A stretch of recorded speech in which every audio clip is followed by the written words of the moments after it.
Hey friends, Miss Emmons here in my classroom. I just wanted to talk to you about our all settings classroom expectations of being safe, respectful, and responsible. So in the classroom, in order to be safe, we want to make sure we're using safe hands and safe feet. We're keeping our hands to ourselves, remembering those CAFUTI rules that we have everywhere, but especially in the classroom.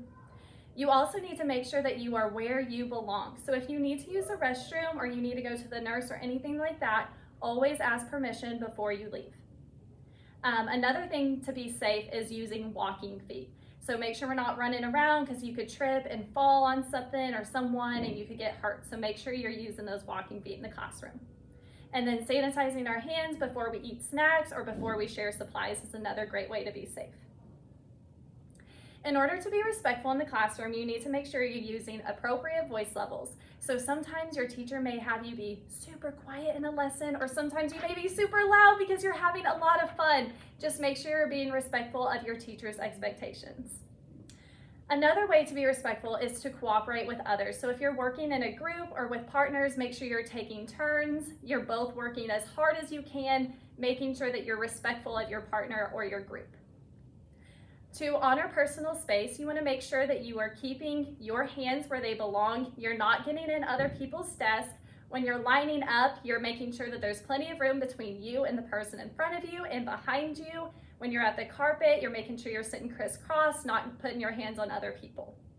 And then to use kind words in the classroom is very important. We always want to make sure that we are being very nice to everyone, making sure we're being respectful to the teacher and to our friends.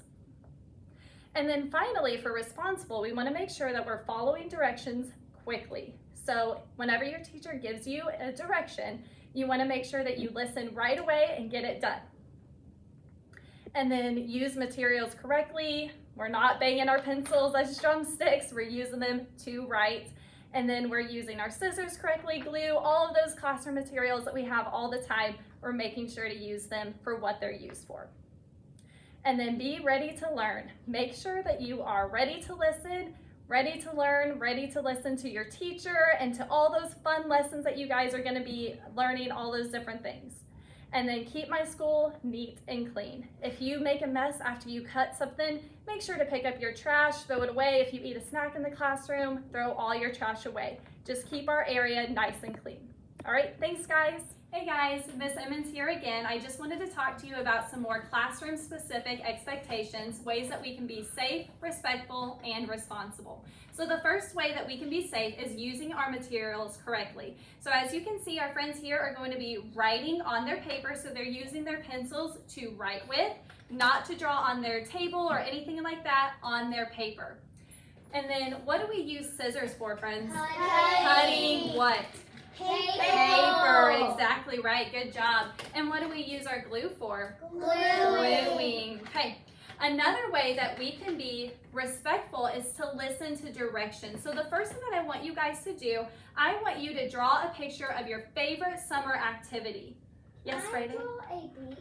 Yes, that's perfect. That's a great example of something that you can do in summer. So you guys can get started on that. Yes, Jackson? Can I draw water for the pool? Yeah, water for the pool is another thing. Good job listening. And thank you for raising your hand. That's another great way to be respectful. Is there a crayon? Yes, Camilla. Yes, you may. And then Camilla is using her walking feet and flipping in her chair so she can be safe and using walking feet to get to the tissues. Yes, Jackson. Yes, you may. Hope I don't get wet again.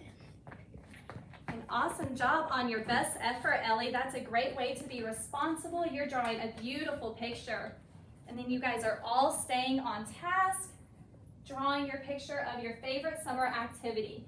So those are some specific ways that we can be safe, respectful, and responsible in the classroom.